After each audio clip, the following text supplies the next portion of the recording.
பெரியாம்பட்டி காமாட்சி அம்மன் கோவிலில் மீண்டும் உண்டியல் பணம் கொள்ளை. சிசிடிவி கேமராவில் பதிவான உண்டியல் திருட்டு. பிப்ரவரி 25 தர்மபுரி மாவட்டம் காரிமங்கலம் அருகே பெரியாம்பட்டியில் காமாட்சி அம்மன் கோவில் புதிதாக கட்டப்பட்டு கும்பாபிஷேக விழா கடந்த ஆண்டு ஜூலை மாதம் நடந்தது.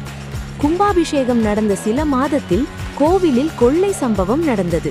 இதில் பீரோவில் இருந்த 100 பட்டுப்புடவைகள் மற்றும் உண்டியல் பணம் ஆகியவை கொள்ளையடிக்கப்பட்டது. இதைத் தொடர்ந்து கோவில் நிர்வாகத்தினர் கோவில் முழுவதிலும் கண்காணிப்பு கேமராக்களை வைத்திருந்தனர்.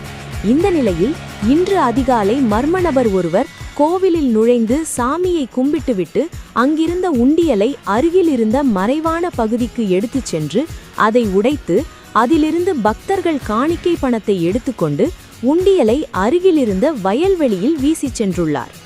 மர்ம நபர் கோவிலில் சாமி கும்பிட்டுவிட்டு உண்டியலை திருடி பணத்தை கொள்ளையடித்த சம்பவம் அங்கிருந்த சிசிடிவி கேமராவில் பதிவாகியுள்ளது. அந்த நபரும் கேமரா இருப்பதை அறிந்து முகத்தை துணியால் மறைத்து கொண்டு திருடியுள்ளார்.